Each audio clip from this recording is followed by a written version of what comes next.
Welcome everybody to the Comedy Pop-Up Podcast. For more information on our live shows in the LA area, please check out our website, comedypopup.la.com, and also be sure to follow us on social media to find all the shows on the Comedy Pop-Up Podcast Network. Those social media handles are at Comedy Pop-Up and at CPU Podcast. All right, let's start the show. You guys ready? You guys amped up? And they always we just broke up the band right now. Fuck that, man. And they always compare him to Tupac. Are you kidding me? Tupac's dick had more fucking okay. rap Let's better get than into fucking this, Biggie. man. I can't believe you, bro. And on that note, welcome everybody to West Coast. the Comedy Pop-Up Podcast. Fuck that. I'm your host, Paul Antonio. I'm joined by the host of the Critical and Thinking Podcast, Ian Harris and Ty Barnett. What's up, man? Hey. What's up, guys? The fuck is this dude talking about? We just had a very heated discussion before this about Biggie. All right, let me say this. I shot Biggie, folks. Let me say this. When you talk about lyricism, and this is because the debate has been going around for a while, lyrically, Biggie is better than Tupac. If you're talking about influence on hip hop, Tupac, hands down, is not even a question. I honestly think next to maybe fucking who was that douchebag we were talking about that fucked up the Grandmaster Flash song? Puffy? Yeah, next to him lyrically, I think he's the worst. I can't stand. Biggie is the worst. He's the worst. Hey man, don't you ever go don't ever go to the East Coast, bro. They gonna, Yeah, I'm telling I don't you, care. they will come after you. But pick Brooklyn, stand up. Pick one of his songs and like pick a famous song. Again, maybe someone's got to send me some obscure shit that I don't know about. Have you seen the window of the studio? Do you see what it says like on the other side in neon? No. We have a neon sign that says "It was all a dream." Yeah, in the window. That's the worst fucking one. Oh. dude. The So 10 goddamn crack horrible. commandments. The 10 crack command. What? Come on, man. Listen. In all seriousness, I get why people compare the two, but if you, I'm all about lyrics. What is that fucking song? Me too. I don't like anything but lyrics for the bar, and I can't. Right. I'm like, Biggie's flow. this guy just rhymed chair with fucking wall. No, Get the fuck out of here. No, stop. But Biggie would ride. If you're talking about riding the wave of, I'm talking about a lyric that is riding this beat. The reason why people compare him to that's what I don't like about it. I don't think he does. That's my point.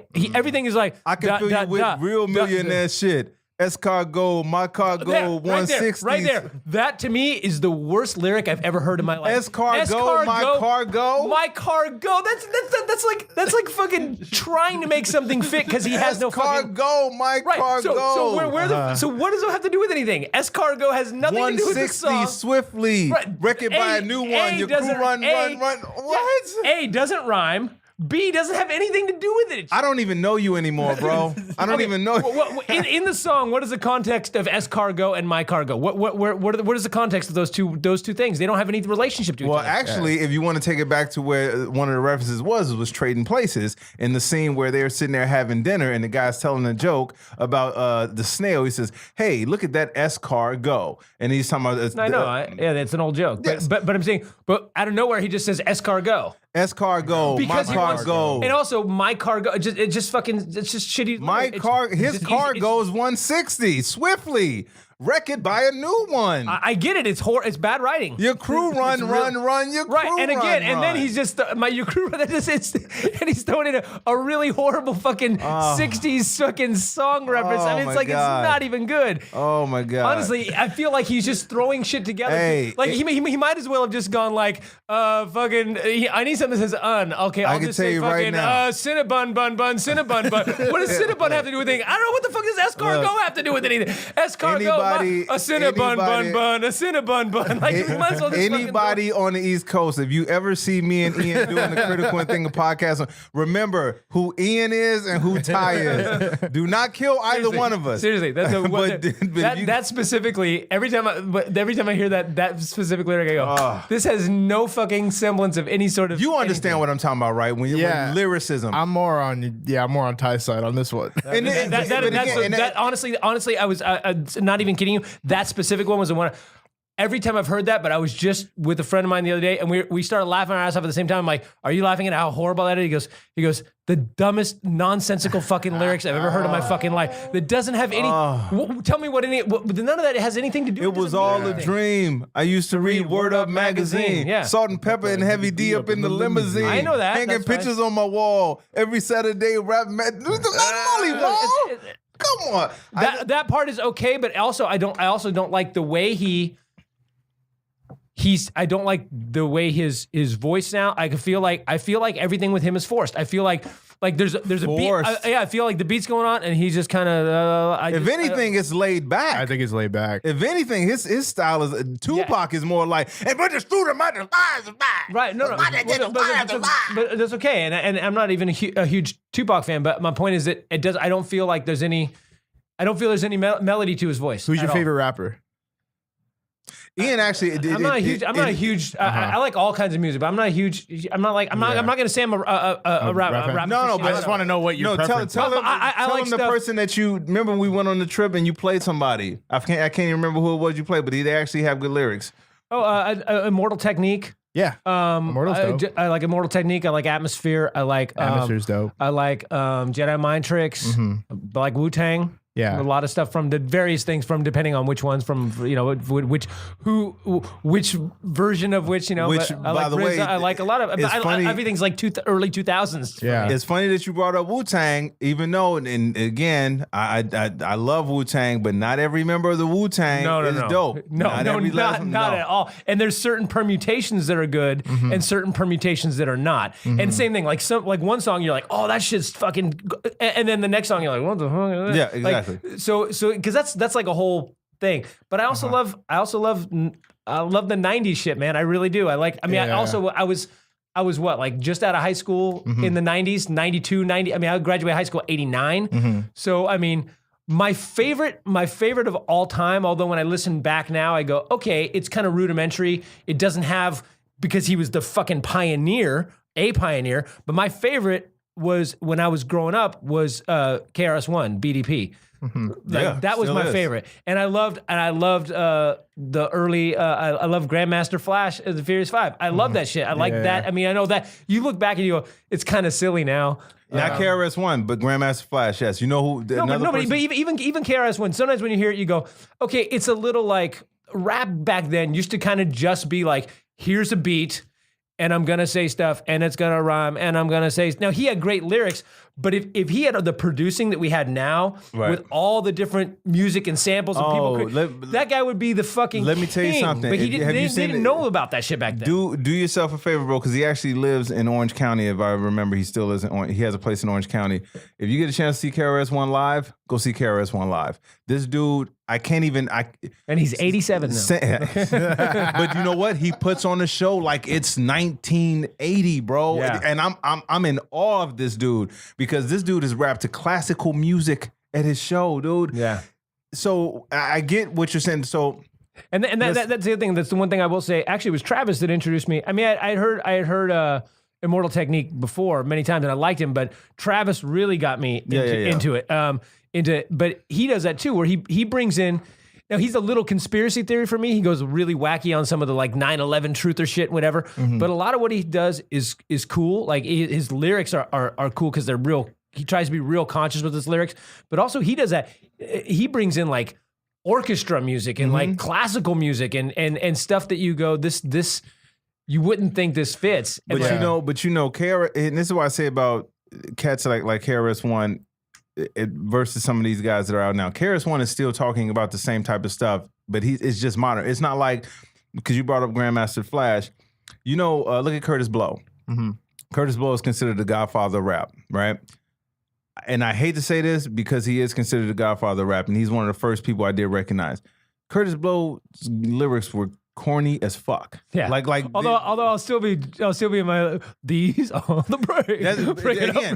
That's right. I'm still he has the breaks, basketball, and If I Rule the World. Those three songs. Do you know Baron Vaughn? Yeah. Okay, he used to do a bit about I think it's an old bit he did about listening to old rap and it was something about ha ha ha ha. He's like, who the hell is it? Grandmaster Wacky. He calls it. It's just like, what the fuck were they doing back then? Dude, but that's what I'm saying. If you listen to it now, like I can't listen to Curtis Blow. I can't listen to any song from Curtis Blow except those three. But he's considered the architect, just like Grandmaster Flash is as well.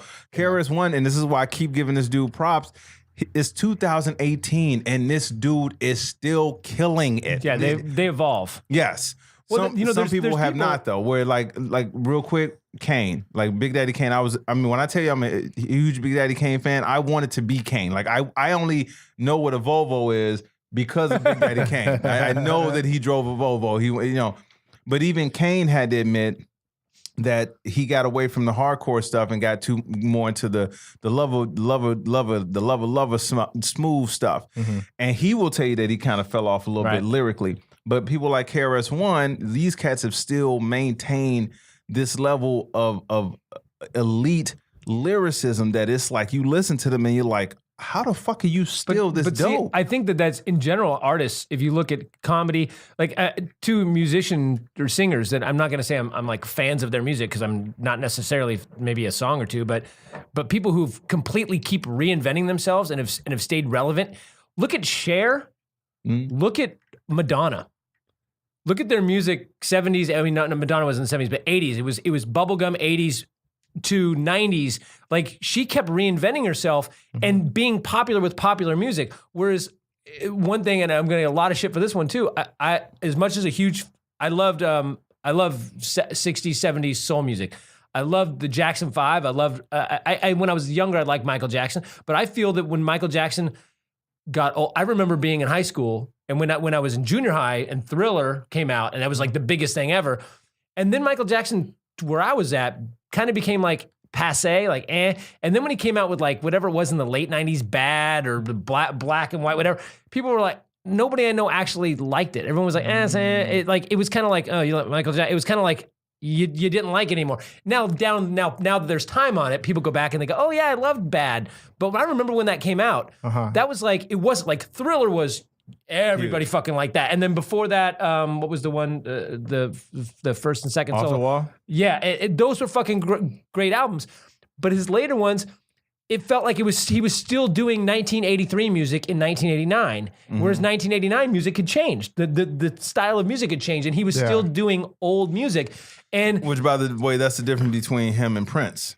Prince, remember, it was always this huge debate, like who's better, Michael Jackson or Prince?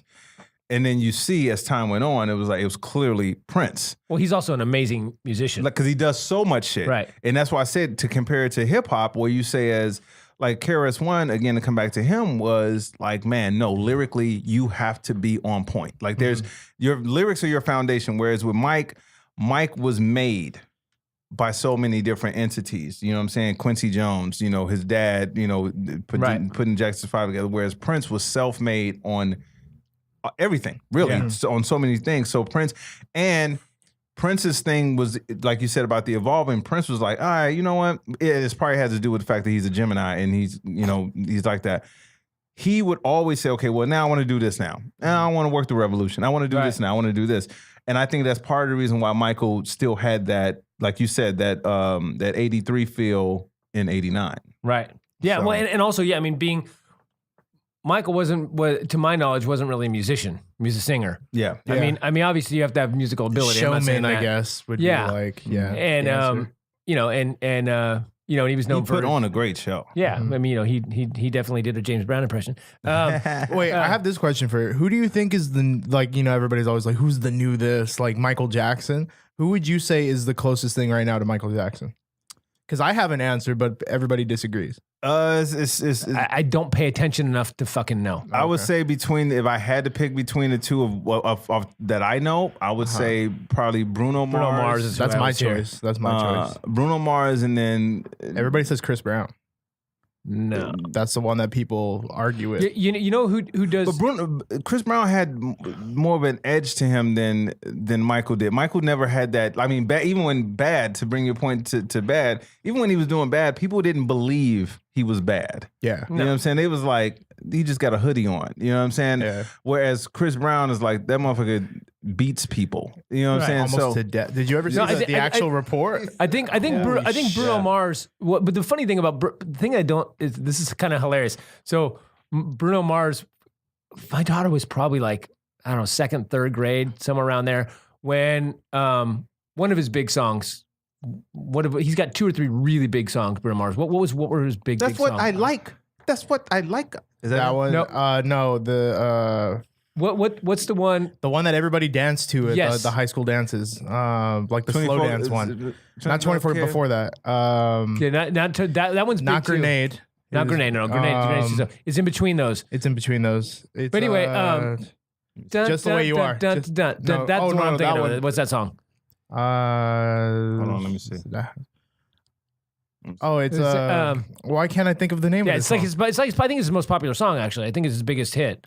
Yeah. Really? Anyway, but in the song, he says, Kiss myself, I'm yeah, so pretty. I kiss myself, and my daughter was like, she goes, what is this? What is this guy trying to be? James Brown singing a Prince song? Oh my God, she's amazing.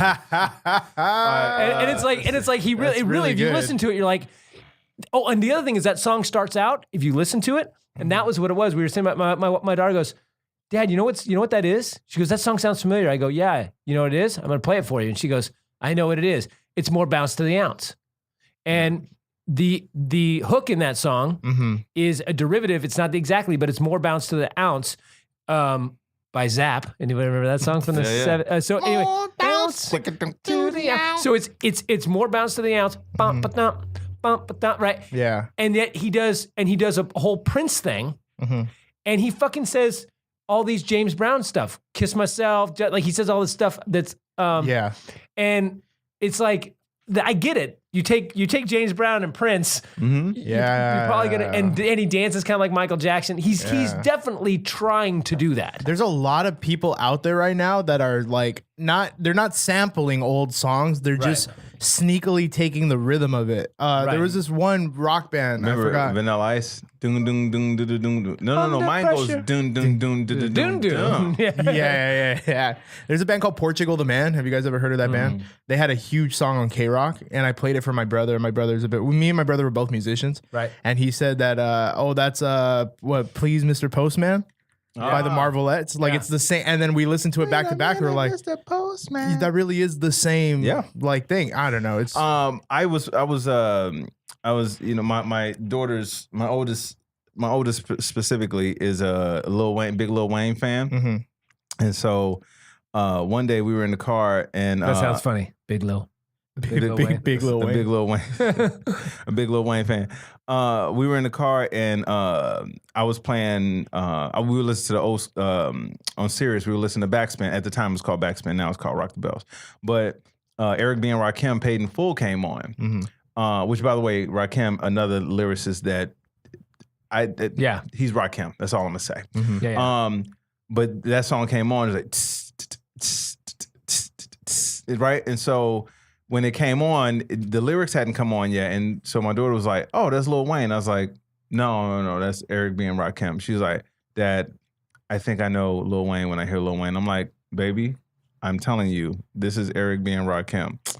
Whatever, Dad. You just think everything is stolen. I'm like, look, here's the song. And she did not know that it was sampled from, Lil Wayne sampled this entire, they sampled actually the entire beat. Right. You know, so a lot of these kids don't know. So when Bruno Mars is doing these spins and singing like that, they don't, a lot of people, can you believe this, man? Eventually, there are going to be people who don't know that Prince originated X, Y, and Z, or Michael Jackson started such and such, such and such. Because even the moonwalk didn't come from Michael Jackson. No, it came. What's that? No, I didn't say anything. Oh no, I was gonna came actually from somebody say. else. Well, it came. Well, it was originally. So the first person that really did it publicly was James Brown. But even before James Brown, It was a dancer. It was one of those old. You know, I think it might have been like, and then also, what's his name? The guy, the famous choreographer, Bob Fosse, the guy who did West Side Story and all sorts. Yeah, Bob Fosse put, which I believe Bob Fosse was one of the people involved with Michael Jackson as a kid. Yeah. But you watch old James Brown, he does the moonwalk back in the fucking 50s, and there's somebody before him, and I think it was like one of those old, like show like in the 20s. Like 20s or 30s, one of those old like vaudeville type people that did tap dance and whatever. Yeah. And it might have been like I'm trying to remember. Jeffrey Daniel? Is it Jeffrey Daniel? Who actually invented the moonwalk? Jeffrey Daniel taught it says Jeffrey Daniel taught Michael Jackson the moonwalk. Mm-hmm. Now I don't know. I think Jeffrey Daniel added that to Wikipedia himself. Yeah. I think that's what he did. He went on and edited it. Well, no, Like, I'm the one that taught him how to do it. literally. I don't know what year Michael Jackson was born, but there are videos from the late 50s, early 60s. They're not videos, they're film of James Brown doing the moonwalk in black and white. I was at the Grammy Museum the other day, and another one that they give credit to Michael Jackson, which is ridiculous, is the robot.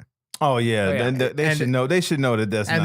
they said other people may have done it before, but nobody ever did it like this. Oh yeah, it was just the standard robot. And I don't like when people say that. I mean, you can say that he popularized it. Yeah. Yes, Michael Jackson definitely popularized the moonwalk. Nobody had taken it because I'm not gonna lie. The first time I'd seen it was Motown 25. Mm-hmm. That was the very first time I'd seen somebody do that. So I thought it came from him. But then you get older and you see, oh no, somebody else came up with this. Yeah. And that's why I said when you see these kids now with these people that are out now, and they're like, no, you look at how they originated this. Nah, there's very few things that are original, bro. It's always homage in a certain way. Always, man. I think there's a video about the evolution of the moonwalk. Oh, really?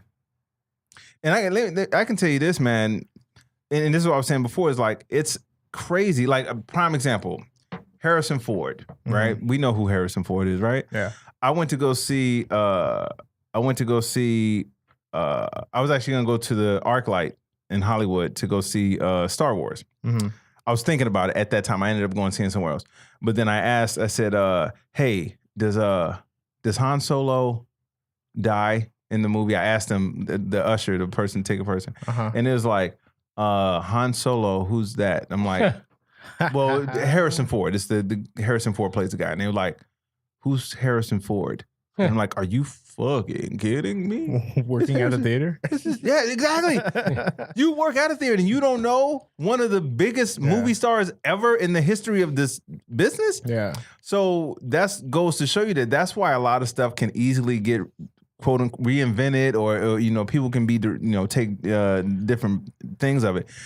I don't think that you're gonna find too many things, and that's why I say Lady Gaga is probably considered one of the few original people to do stuff that you're not gonna see. And Prince was one of those people that you didn't see.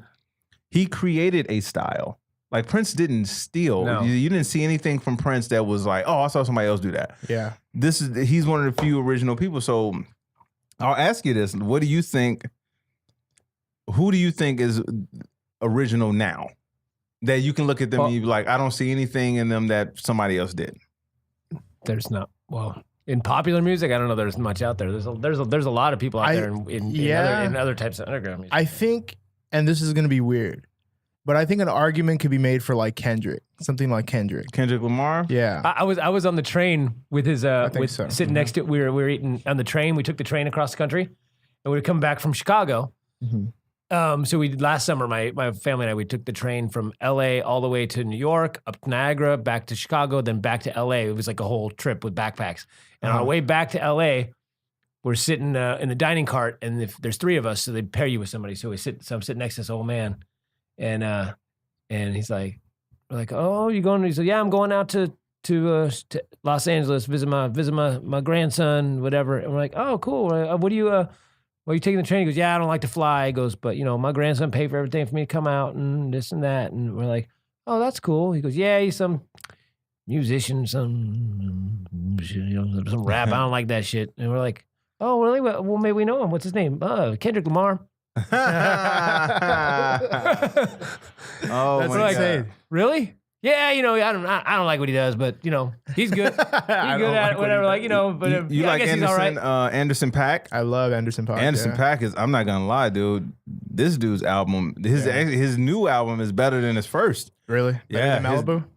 It's better than Malibu. Oxnard is better. I'll tell you what, though. The career I would like to have, as far as money. So back in the day, Wayne Newton. No. What's his name? Oh, what's his name? No, I'm drawing a blank on his name. Okay, I'll tell you what I'm saying. Who's the old guy that used to do all those goofy songs, but they're always in every freaking movie. Newman. Oh, Randy Newman. Randy Newman. Yeah. The new Randy Newman is fucking Pharrell. Oh, hey. He is in pretty good. every damn That's pretty movie. good. Like, Shit, Happy was everywhere, bro. dude, he's done like 3 or 4 major movies Yeah. and original songs for major movies. Like, Yeah. that's the career to have, because that guy's getting residuals on the songs. Even and every time though those they movies had to pay that money on the song with Robin Thicke. Oh, yeah, to Marvin Gaye's estate. yeah. Yeah. What was that? Fuck, what's the song? This is so bad. There's so many things. I'm like- Everybody get up. Dun, dun, dun, dun. Hey, hey, hey. Yeah. Yeah. Hey, hey. I don't That know. song. I can't even tell you the name of the song. I but completely forgot what the name of it is. That's Actually, yeah. sorry. But you're right. Pharrell is in. But the song, but the I would love if he covered short people. That's what I want Pharrell to cover, short people. I think that would work. All right. So let's talk about the podcast. So you guys have a show on the Comedy Pop-Up Podcast Network called Critical and Thinking. yeah. And I'll give you guys credit. You guys are probably the only show on the network that's like truly like political. Like you guys get into it, you know? Yeah. Which I love. I love that because good. I'm the type of guy that I like to listen to. I'm a liberal Democrat, but I like to listen to both sides. I used to Right. drive home listening to DePaulo's show on Sirius XM, and I would hate it. Like I'd Right. just be like, He's conservative. He's Republican. super conservative, super like the shit he would say about He's like, I Maxine mean, come Waters. on, I mean, you can't even say the N-word anymore these days. Exactly. He did have the funniest joke about the N-word though. is that? He's like, "What do you mean we can't say it? We came up with it." You know what? And even that, I got to give him credit. At least somebody is owning up to that. Right. That part, see, that's funny to me. I can laugh at that because Yeah. I'm like, at least you owning it. Here's the thing, in our podcast, man.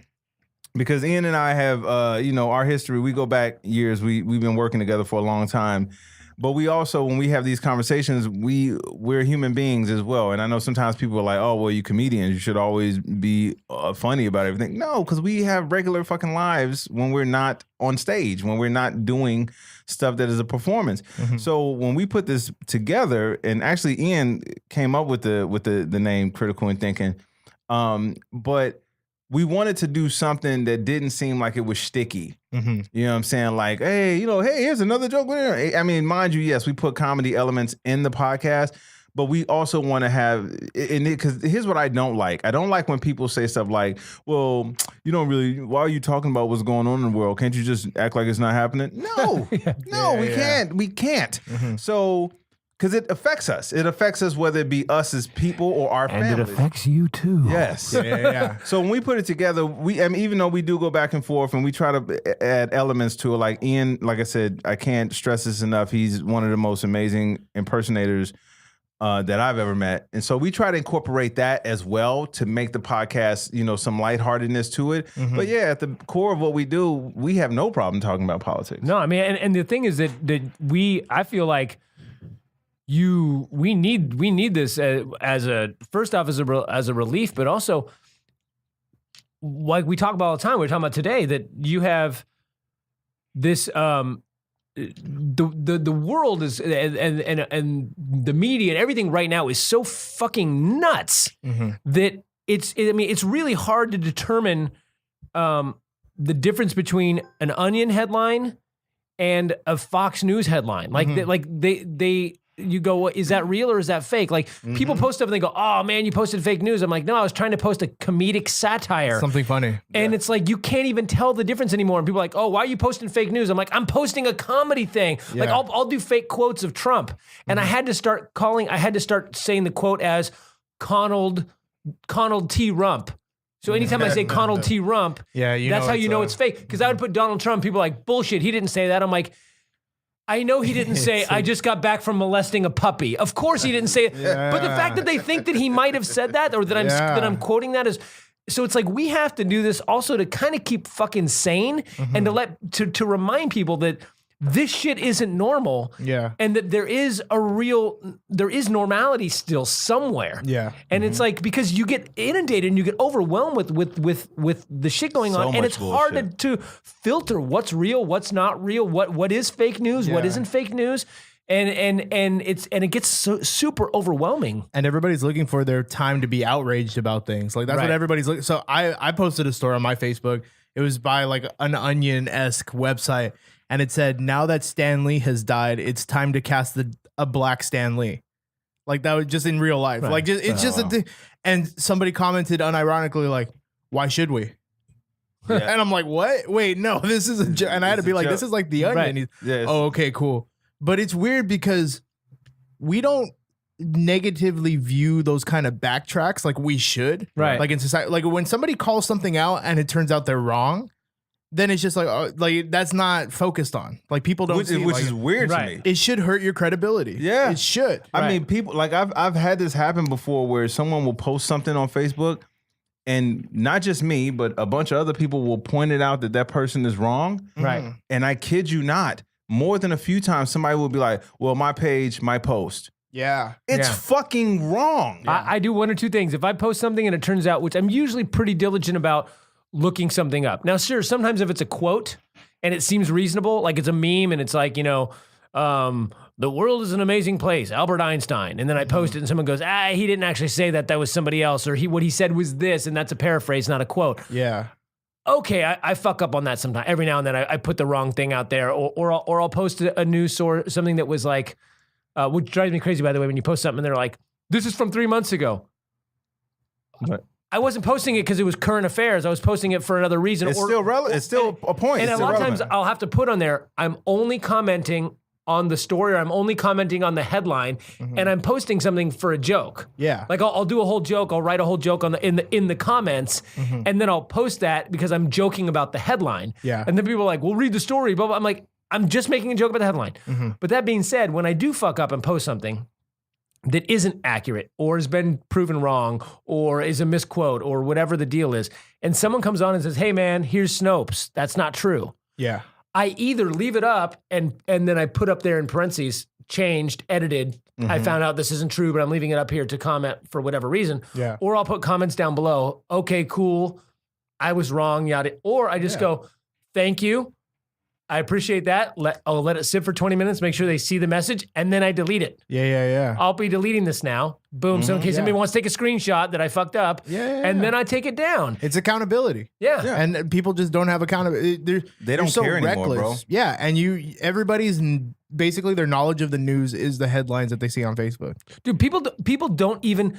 I've had conversations about people not reading anything but the headlines, Yeah. and had people comment within that that obviously only read the headline. There's actually a couple of fun little ones where people put up a headline, and then when you open up the thing, it actually says in there, "This story is just to see if anybody actually clicked the link to read the headline." Blah blah blah, and you'll see people commenting, and every now and then someone will be like, "Haha, look at the," and it's like, I'm seeing people that I thought were pretty good, and they're commenting. It's like all you have to do is click on it, and it'll pop right up and say, "This is just a joke to see who reads, who clicks the link." I had that happen where I posted a story.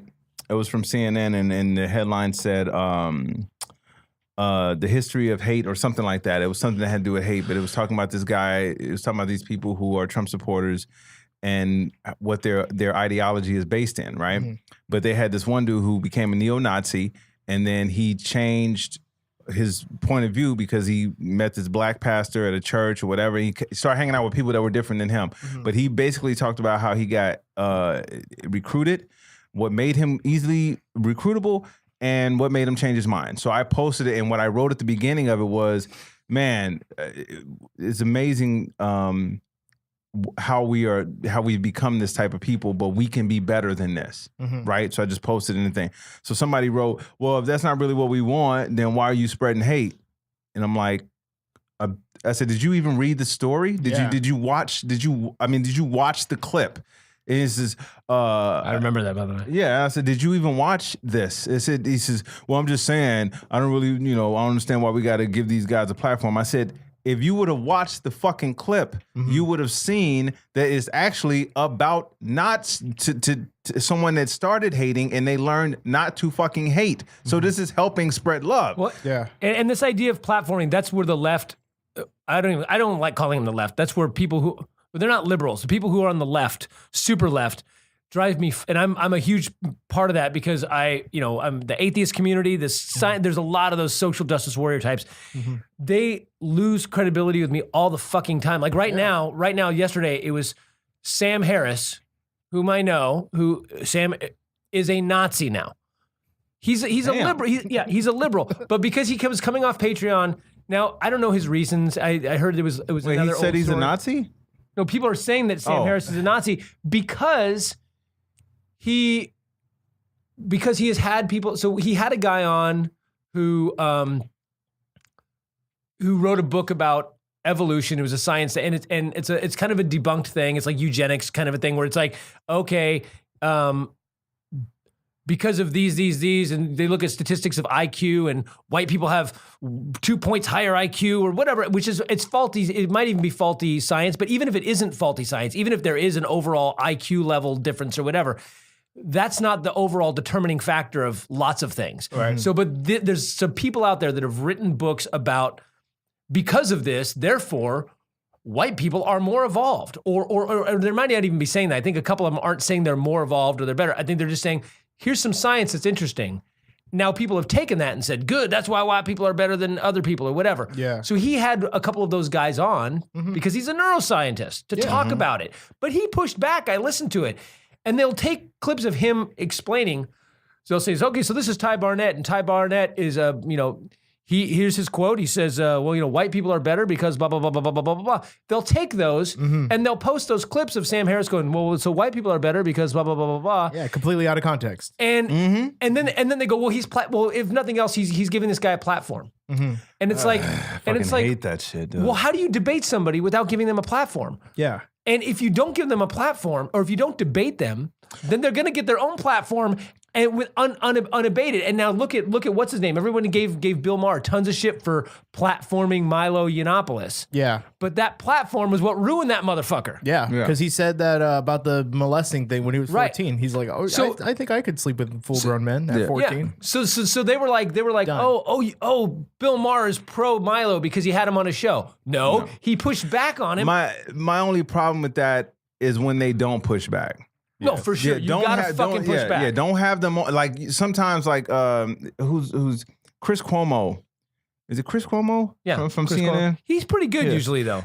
But again, I saw a couple of interviews where he did with Kellyanne Conway, and I mean he's gotten better, but it was a couple of them where he had her on and he just let her say shit, and I'm like, how are you not? Maybe he thought she was a velociraptor. Hilarious. Like, call these out. And so, like I said, I agree with Ian on this, is that, you want to have it, because we actually have talked about having somebody on the show, a Nazi on the show, because we want, here's the thing, what we've noticed.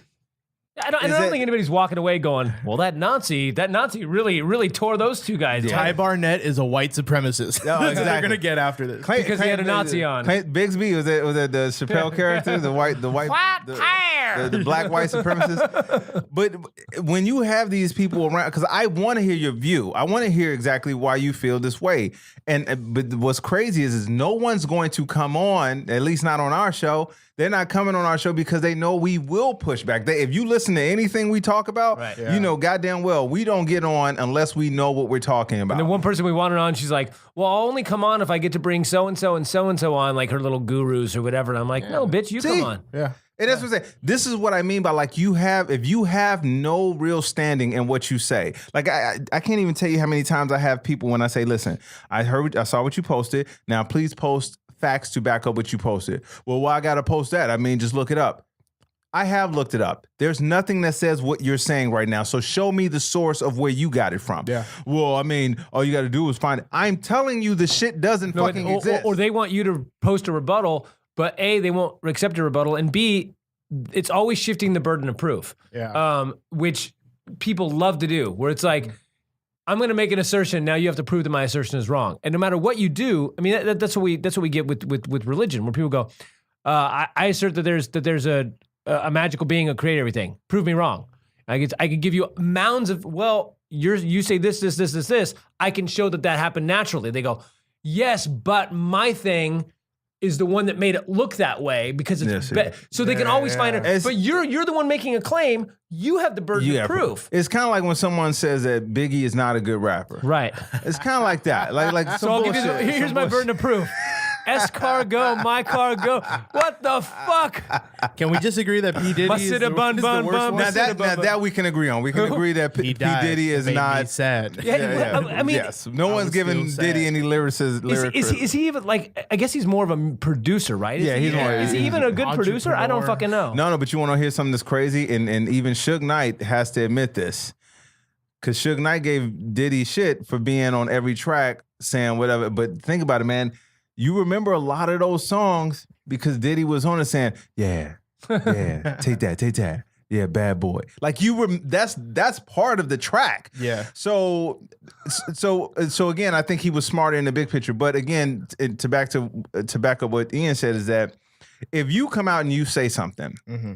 and then someone says, okay, well here, these are the things that dispute everything that you just said. Mm-hmm. And your only rebuttal to that is, well, you can believe what you want to believe. I'm believing what I want to believe. That's not how this shit works. Right. If I tell you 2 + 2 is 4, unless you can show me where putting 2 objects next to 2 objects does not equal 4 objects, you're wrong. Yeah. You're wrong in what you're talking about. No, the one that they love to say now that I've been trying to write a bit about it, but somebody told me there's a bit out there. I haven't seen it yet, but my favorite is when people go, well, then we're gonna have to agree to disagree. Oh, fuck. I'm like, you know what? Agreeing to disagree, Mm-hmm. that's the beginning of the argument, not the end of it. Like it's like Yeah. you think 2 + 2 is 5. I think 2 + 2 is 4. We agree that we disagree. Go. That's not where it ends. That's where it fucking starts. Show me where I'm wrong or whatever. So we have this, and this is another big reason why we do continue to talk about politics and talk about where we are as a society. Not just because of this, but we also have kids. Yeah. We have kids that this world eventually we're not gonna be here. 12 right? years. You know what I'm saying? Hilarious. Eventually, but three of us. but our 12 kids, years, we're out. but the generations coming up, like we can't have this change this thing of you no longer have to prove facts. We got to stop that shit now because again, the environment is suffering because of that. Animals are suffering, human beings are suffering because of that. So we put this together because we want to still have fun and we are comedians at the end of the day, but we also are parents. We also are human beings. So I'm proud of what we do because, you know, sometimes like I'll get a few comedians that'll come on and they be like, well, you know, man, you guys seem so serious sometimes. I'm like, well, you know, it depends on what we're talking about. Like today's the show we did earlier, shit, we started out talking about something pretty simple and then we went into politics and came back out. But We started talking about something lighthearted like the death of Penny Marshall, I think. hilarious. Okay. But we have to. I know, right? I agree to disagree, but She doesn't have 12 years. She's the oh my god! But it's sad that adults are saying this. Like some of the arguments that these adults are having are the arguments that a kid would make. Like, you're a stupid head. No, you're a stupid head. Yeah. Well, so we have to have these types of shows and these discussions Because no. Yeah. See, and but again, part of this comes back to it. We don't want to normalize this. We cannot normalize people ignoring shit that is factual because it's gonna affect everybody eventually. Them motherfuckers that are losing their jobs at GM because of these tariffs. Yeah, that's a real thing, bro. You want to sit there and act like that's not happening? Okay, enjoy your time on the unemployment line. Yeah. So we can Fucking Obama. I know, right?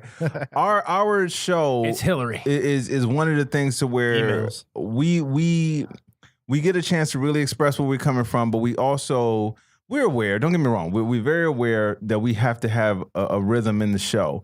But the thing that I think we're most proud of is that we both come from this perspective of it's information based conversation. Mm-hmm. There's nothing we're making up. We do the last part of the real fake news. Yeah. Real fake. Subscribe to Patreon. Yeah, exactly. you wanna hear That's that right. one. Go and check it out. You guys subscribe and all that stuff. Yeah. So I mean, yeah, it's crazy. The thing that I've seen too is like people are questioning intent, people are attacking people for like their intent, right? One of the things, so we don't got to get into the Kevin Hart thing because We can. I don't give a fuck. I was gonna say everybody's covered it by now, but the thing I hate the most that came out of that is this term non-apology. Right.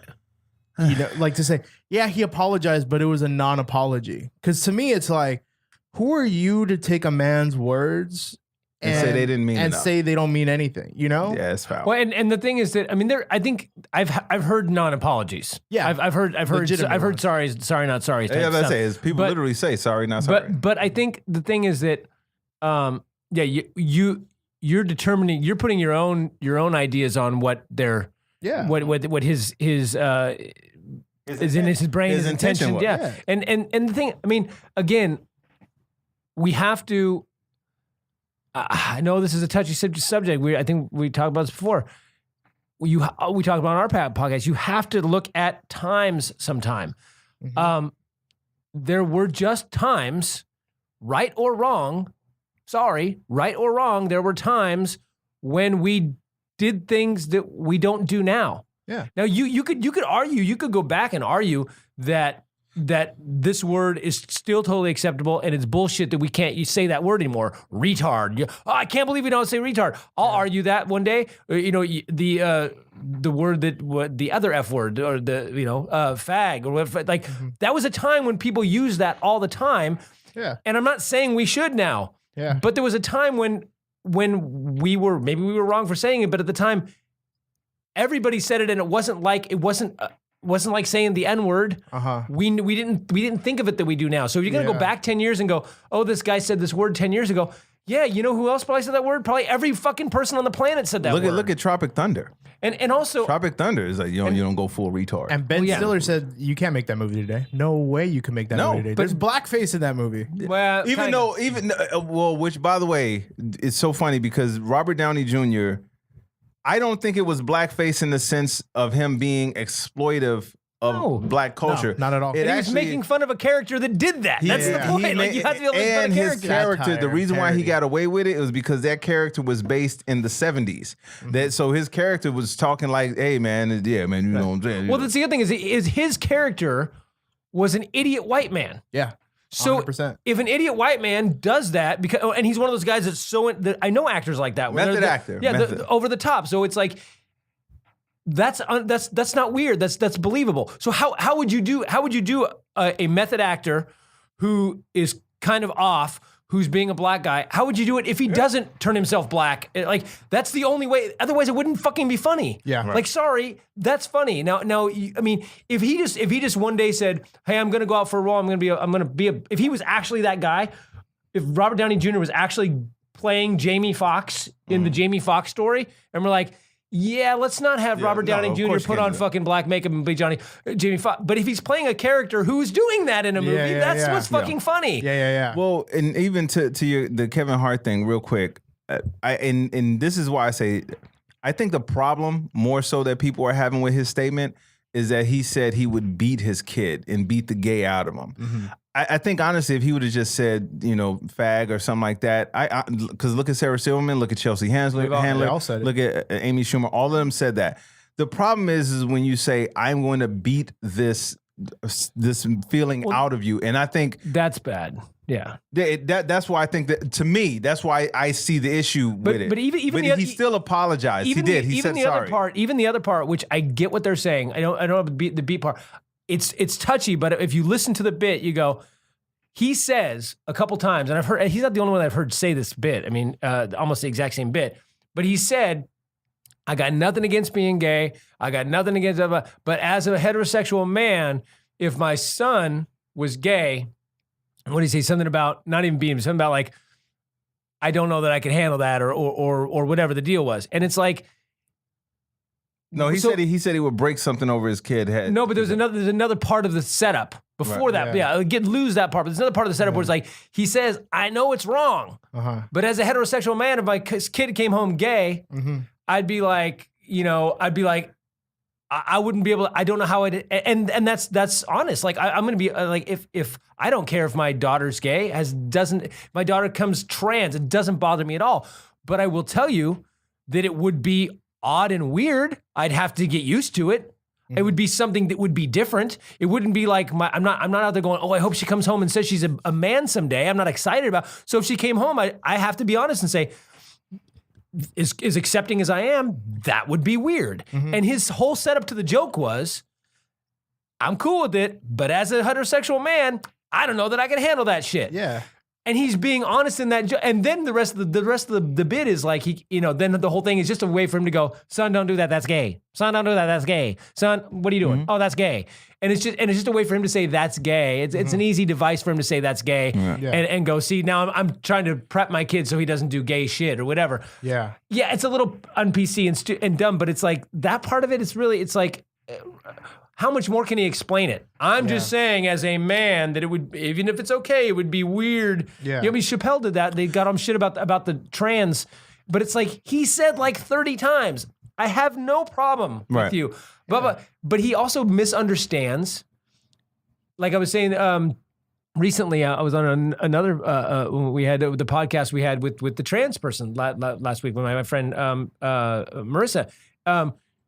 And we were talking about that, where I think a lot of people, like Dave Chappelle included in that, get their understanding of other people from they're ignorant. So when Dave Chappelle's like, thinks of a trans person and he's like, I'm down Hollywood Boulevard, he's thinking of like a transvestite hooker. Yeah. Or he's thinking of like someone in trans porn. Yeah. He's thinking of a guy who's, because they're transvestites who are not trans. Yeah. They are cross-dressers. Yeah. So for years, we used to think of transvestites, cross-dressers, as the same thing as transgendered people. Yeah. People would conflate those two. Yeah. So I think in that bit, when Chappelle's talking about it, he's talking about either transgendered people, hookers, or transvestites, men dressed as women, that's cross-dressers who are fulfilling a fetish. Yeah. So when he does that bit about, whatever, it's like, I don't know, but you can do what you want, but but that guy's got a bigger dick than me, or whatever the joke, and people are like, oh, it's so transphobic. It's not transphobic. He's a little ignorant. Yeah. But he's not telling them they can't live or do anything. It's just you're going way fucking beyond, Yeah, at the end he danced. He's like, I'm still gonna dance with you. Like that's which is funny because, and what the genius behind that joke is, that guy who hates on people, you know that guy. Right. And it's that left turn at the end of, oh, that's not what that guy normally does. Like, I'm still gonna dance with you instead of like whatever. Like that's where kind of it's absurd. It's absurdity, which people can't see past the absurdity. No. I had a joke where I put on Facebook, and I hate defending dumb jokes, especially ones that you're like, no, that's not even a good joke. But I had this girl flip out on me, and I posted, I said, I hate when chicks ask, what are we, especially after you just kidnapped them. Hilarious. Which is just supposed to be just a dumb little throwaway little line. And the amount of like, you're promoting rape culture, blah, blah, blah kind of thing that I got in my inbox. I didn't respond to this girl who I knew from high school. I didn't respond to her. Every single day, she would send me a new article with another paragraph explaining her side. And her thing was, I just don't get why you can't use your platform to be against this. And I'm like, who are you to tell a person what they should use their platform for? Right. I built that platform. And also, who the fuck, like when people say you can never do rape jokes. And I think Carlin did. I can't do the bit, like even the Chappelle bit. I don't remember the bit, but I just remember but the Carlin did a bit like, really? A guy raping a clown? That's not hilarious, or whatever the deal. It was something like that. Yeah. But it's like it always supports rape culture. Blah, blah, blah. So you're telling me that I've never once heard a pro rape joke. Maybe I mean every joke, if I'm making fun of a rapist, or the rapist is the butt of the joke, or whatever. I've never been like, so let's go rape some women, huh? Hey, that's hilarious. I mean, of course, the Daniel Tosh thing is what people are, but it's like, even then, she was being a pain in the ass heckling. So he was and heckling. Right. How many times have you heard stock jokes? I don't come down to where you work and knock the dick out. You go low. Sure. You always go low on a heckler. That's almost always the fact. But also, somebody said, or it might have been the woman said, "There's no good rape joke." Like, and then the next thing was, "Well, how about we rape you? How about that?" Or whatever the fuck he said. It's like it was in response to somebody yelling out in a taping about rape jokes. Yeah. Here's the thing, and because I remember doing a show. I remember doing a show at somewhere in Arkansas, and the host, one of his first things he gets up, the host, the first person that you see in the comedy show, goes up and talks about how his daughter was dancing around in the living room. And he said he's watching his little daughter dance around in the living room. He said, man, it just made me see that, man, eventually she's going to be a great stripper one day. And his daughter's 3. And I got to be honest with you, bro. I was in the back of the room like, are you serious? Yeah, that's how you're. So not only are you talking about a child being a stripper, you're talking about your child who's 3 years old. And you're talking about she's going to be a stripper. When I tell you there was no reaction in the audience, there was none. And I looked over at the owner of the club and I just kind of like, really? Yeah. This is what you're letting up here? So when you say that, don't get me wrong. I say there's a lot of leeway with a lot of different jokes. There are certain things I don't fuck with. Well, how was she dancing, by the way? Yeah. There's a lot of things I don't fuck with. And one of them is I don't make kid jokes. I don't make pedophile jokes. I don't do any of that. And that's my personal preference. I don't make any jokes where kids are getting hurt or assaulted, any kind of thing like that. But the fact that people think that those kind of jokes will fly. I mean, there's a million other fucking things you can joke about. But the fact that you even thought that a 3-year-old being looked at as a stripper, let alone your own kid. Okay, but here's my point, is that you're absolutely right. But then, like, I have 2 jokes that mention pedophilia in my act. One I haven't done in decades, but I do a joke about priests, about a specific priest who had child pornography on his computer, right? Yeah. Talking about that one guy. And but that's a joke where you're calling out the pedophilia. that's my point. Yeah, that's my point. And then I have another one when I was a kid talking about how an old joke I used to do about how my mom dressed me. And I used to say, hey, mom, I'm a child, not a child molester. And I got in trouble one time. Some guy's like, I can't believe you're up there talking about child molesting. I'm like, I'm not talking about child molesting. I said that I was referring to myself about how my mom dressed me. I looked like a child molester. And the guy's like, same thing. I'm like, no, it's not the same thing. Yeah. And it's not the same. And it's not a joke. It's not a pedophilia joke if you're making fun of people who are pedophiles. Yeah, sorry, I was distracted. Well, we do got to wrap up soon, but I want to thank you guys so much for being on the Comedy Pop-Up podcast. I have 3 more questions to ask you guys, and the answer's 7. We'll do them quick. Go ahead. It's done. No, these are like the lightning round, right? So just the first thing that comes in your head, short answer. What smell reminds you guys of home? Smell reminds me of home. Fried chicken. I'm sorry, that sounds as stereotypical than a motherfucker, but fried chicken. Duct tape. See, back to pedophilia. God damn. This might have been the last Critical and Thinking podcast that we have done, you guys. I'm sorry. First he doesn't like Biggie. Now this. God Doesn't like Biggie. God damn. Pro duct tape. Yeah. Okay. No, honestly, I don't have a smell. Can't think. Okay. A lot of people said like Fabuloso. A lot of people went that route. All right. If you could do coffee with somebody dead or alive, who would it be? Richard Pryor. So now I got to come up with somebody different. That ain't fair. No, if you like Richard Pryor, Biggie Smalls, so you could lecture him on how to rap. Yes. And it comes back to Biggie all the fucking time. Go ahead. No, I have Biggie Small, and then I'd also bring in KRS One to show him. Hilarious. That's funny. All right. And the last question. If you could ask barely starting out you in comedy, or if you could give barely starting out you in comedy a piece of advice, what would that piece of advice be? You can go first. I got to think about that. Stick to martial arts. If I could give younger me advice, don't listen to any of the negativity. Don't listen to any of it. Just stay focused and believe in what you're doing. 100%, no matter what the fuck people say. Yeah.